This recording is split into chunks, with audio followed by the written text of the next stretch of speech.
तो कल की बैठक को लेकर किसानों को क्या उम्मीदें हैं, ये हर जगह हर बॉर्डर पर, गाजीपुर, टिकरी या सिंगू बॉर्डर पर किसान खुद क्या बता रहे हैं, हमने आप तक पहुंचाया। मनीष कुमार टिकरी बॉर्डर से इस वक्त मेरे साथ जुड़े भी हुए हैं। मनीष, लेकिन आप तो सरकार के अंदर की खबर रखते हैं, ये बताइए क्या जवाब आएगा या सीधा सीधा कल बातचीत ही होगी? इसी की उम्मीद सरकार कर रही है कि कल आएंगे किसान, हम बात करेंगे, जवाब देने की क्या जरूरत है उससे पहले आज के दिन?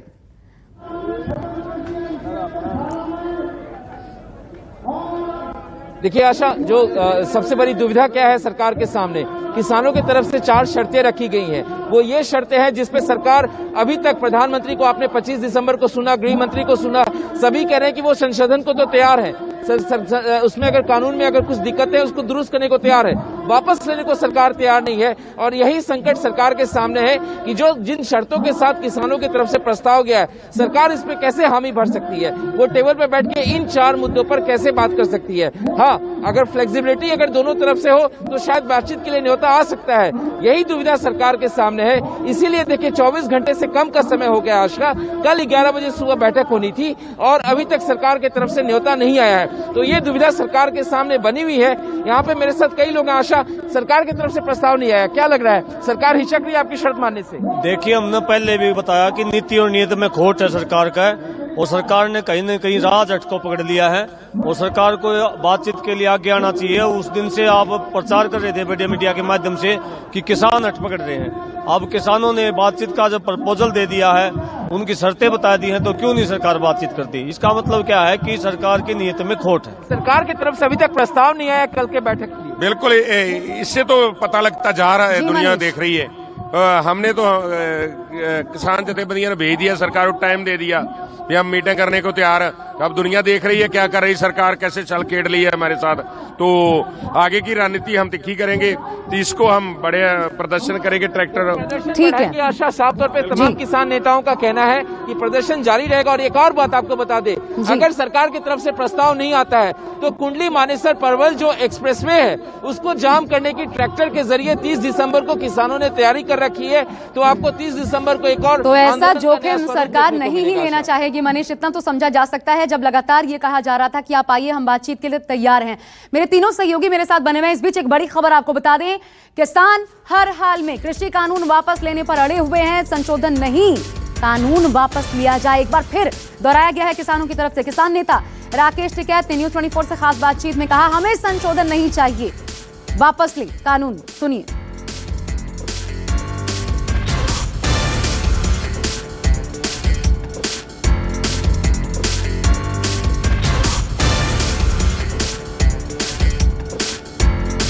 तो कानून है, ये कानून बदले जाए, इनमें संशोधन नहीं चाहते, ठीक है।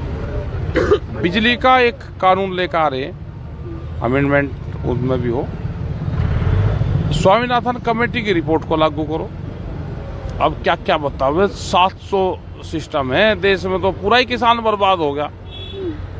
ये किसान को और बांधने का प्लान कर रहे हैं। एमएसपी पर कानून बने। अब एक चीज थोड़ा है, किसान तो 70 साल से बर्बाद हो गया देश की आजादी से। हाँ, किसान की तो सुनी नहीं। आपको लगता है कि बात बन पाएगी? हाँ, बात बढ़ाने के लिए ही बैठे हैं यहाँ पे किसान। तो 70 साल में किसान बर्बाद हो गया, राकेश टिकैत को आप सुन रहे थे। और तीनों कृषि कानून वापस ले, इससे कम पर कुछ मंजूर नहीं। एक और बड़ी खबर आपको बता दें, इस बीच प्रियंका गांधी ने भी सरकार पर हमला बोला। आज जब स्थापना दिवस है कांग्रेस का, इस मौके पर प्रियंका गांधी ने कहा, किसानों की बात सुने सरकार तीनों कृषि कानून वापस ले। सरकार को किसानों की आवाज सुननी चाहिए। ये कहना कि ये एक राजनीतिक साजिश है, ये एकदम गलत है। और जिस तरह के लफ्ज ये किसानों के लिए इस्तेमाल कर रहे हैं, मैं समझती हूँ कि ये पाप है, क्योंकि जवान किसान का बेटा होता है। जवान हमारी सीमाओं पे खड़ा है हमारे लिए। किसान अन्नदाता है इस देश में। तो सरकार किसानों के प्रति जवाबदेह है और सरकार को समझना चाहिए और किसानों से बात करनी चाहिए, उनकी आवाज़ सुननी चाहिए और जो कानून उन्होंने निकाले उन्हें वापस लेना चाहिए। और मेरे साथ सिंगू बॉर्डर से मेरे सहयोगी कुंदन, इसके अलावा मनीष टीकरी बॉर्डर से, प्रभाकर मिश्रा गाजीपुर बॉर्डर से लगातार बने हुए। एक बार फिर से मैं कुंदन आपका रुख करना चाहूंगी। ये जो आज प्रियंका गांधी ने कहा है कांग्रेस के स्थापना दिवस समारोह में, उधर कांग्रेस की सरकार भी है पंजाब के भीतर, इस बयान को कैसे देख रहे हैं? किसान जो समर्थन मिल रहा है हर विपक्षी पार्टी का, अरविंद केजरीवाल भी आए, प्रियंका गांधी कह रही है जिस भाषा का इस्तेमाल हो रहा है वो पाप है, तीनों कानून वापस लें, ये समर्थन कितना पसंद आ रहा है किसानों को?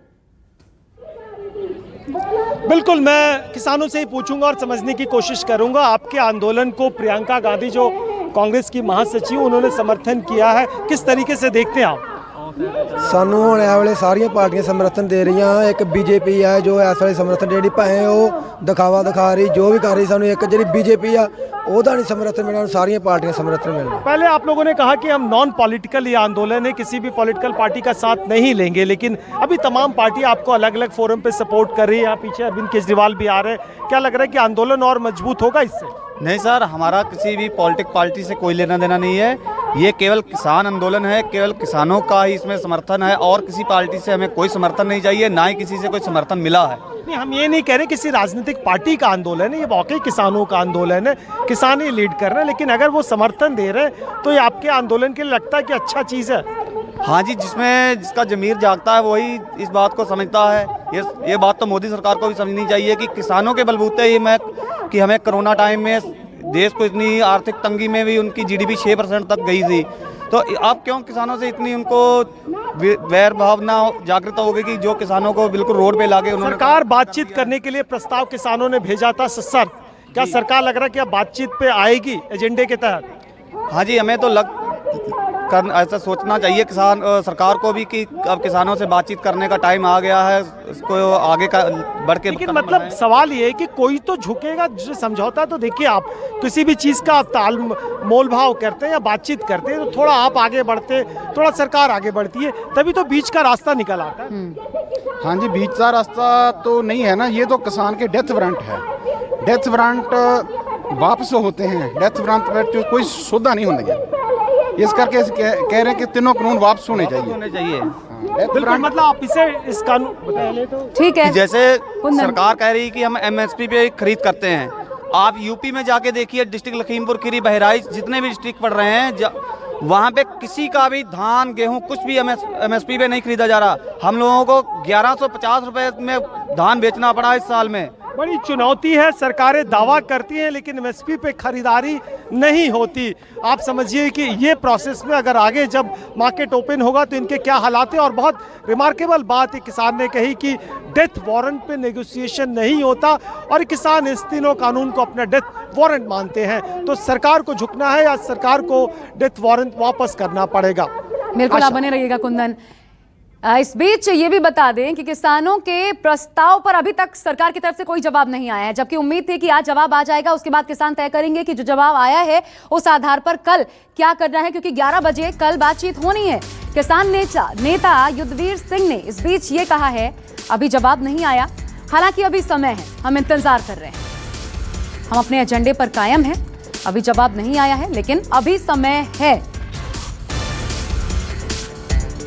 मेरे साथ किसान नेता युद्धवीर सिंह साहब हैं।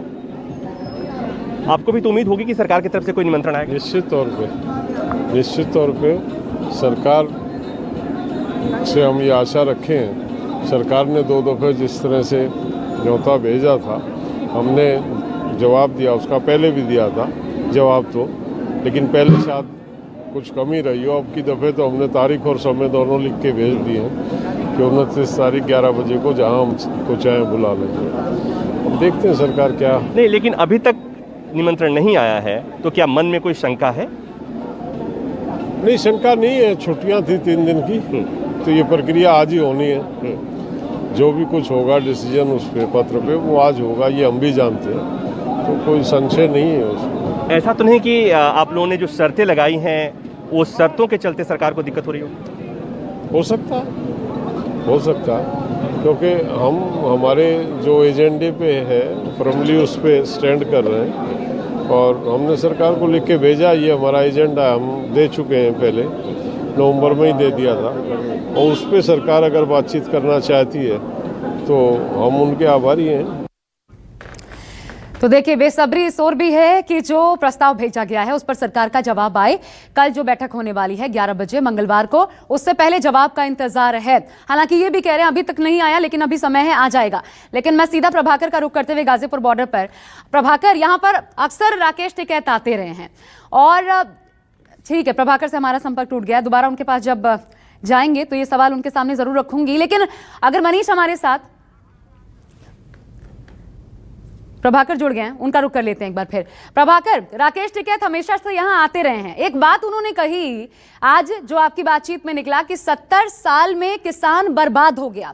सरकार कहती है 70 साल में बर्बाद इसलिए हो गया क्योंकि कोई रिफॉर्म इस क्षेत्र का हुआ ही नहीं, हर एक क्षेत्र में रिफॉर्म्स हुए। ये बात क्या वो समझते हैं? ये जो तर्क है, क्योंकि तर्कपूर्ण समाधान की बात ही सरकार की तरफ से कही गई है, तो ये तर्क क्यों रास्त नहीं आता?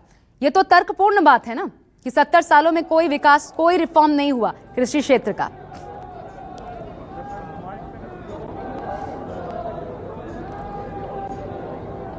देखिए, मुझे लगता है कि इस सवाल के जवाब के लिए मुझे सीधे किसान और किसान नेताओं से ही बात कर लेना चाहिए। और कहा यह गया कि पिछले, टिकैत साहब भी कह रहे थे कि पिछले 70 साल में किसानों की हालत नहीं सुधरी, तो किसानों की हालत को सुधारने के लिए तो ये कानून आया है। ये तो किसानों ने खत्म करने के लिए कानून आया। अभी जो किसान दिल्ली में आ रहा, यो अपनी जो धान की फसल बेच का आया, वो आधे रेट पे बेच का आया, तो कहाँ हो गया इसका भाई फायदा? हम तो कहें ऐसे कानून की क्या जरूरत है जो सारा देश का किसान सड़क, जैसे पहले व्यवस्था थी वही व्यवस्था ठीक रहेगी। वही व्यवस्था ठीक है, वही किसान को तो कानून पास हो रहा, हरियाणा में धान बिक भी नहीं रहा। तो मतलब ये कि कानून किसानों की जो हालत, बुरी हालत है वैसी बनी रहे। हाँ, नहीं बुरी तो थी नहीं, किसान की हालत अपनी फसल भी कहती है। अभी तो कानून लागू नहीं हुआ तो बुरी कैसे हुई? बुरी तो ऐसा है, किसान 1800 वाला धान 800 में बेच का, छोटा से छोटा किसान भी 40 कुंटल कम से कम पैदा। इसी के लिए तो कानून आया है कि कुछ सुधार होगी। सुधार नहीं होता तो ज्यादा नुकसान है। धान लियो 15-15 दिन पड़े रहा वही मंडी में, इसमें जो सरकार। देखिए, इसको ऐसे समझिए कि कानून तो आया, सरकार बार बार दावा करती है कि किसानों के हक में आया, लेकिन कानून में अगर अच्छा भी है तो ये सरकार की विफलता है कि वो उसकी अच्छाई को किसानों तक नहीं पहुंचा पाई। और किसान इस मामले को लेकर एक राय है कि ये कानून उनके हक में नहीं है, इसलिए उन्हें अडानी अंबानी का है। ऐसा है कि ये किसान जो सुधारने की बात करते हैं, कैसे करते हैं, क्यों करते हैं, आप हमको बता दो कि आवश्यक वस्तु अधिनियम का जो संशोधन किया गया है उससे किसान से क्या नाता है? कौन सी बात आ गई जो उसमें जो है स्टोर करने की असीमित क्षमता हो गई? वो तो सीधे सीधे पूंजीपतियों के लिए कालाबाजारी का द्वार खोल दिया है। उससे किसान का क्या मतलब है? कहां से किसान का सुधार की बात करने वाला ये प्रधानमंत्री बोल रहा है? बिल्कुल झूठ बोल रहा है। एक भी किसान जो कृषि सुधार बिल और जो आज कानून बना दिया है। बात बताइए, जो किसानों की हालत है, सब लोग कहते हैं। चलिए प्रभाकर, बहुत बहुत शुक्रिया आपका पूरी जानकारी के लिए। मनीष और कुंदन भी हमारे साथ जुड़े हुए थे और किसान आंदोलन से जुड़ी हर बात आप तक हम लगातार पहुंचाते रहेंगे। नमस्कार, मैं हूं मानक गुप्ता। अगर आपको हमारा ये वीडियो पसंद आया हो तो इसे लाइक और शेयर जरूर करें, और हाँ, हमें सब्सक्राइब और फॉलो करना ना भूलें ताकि आप देश और दुनिया की कोई खबर मिस ना करें। तो जुड़े रहिए हमारे साथ और देखते रहिए News 24।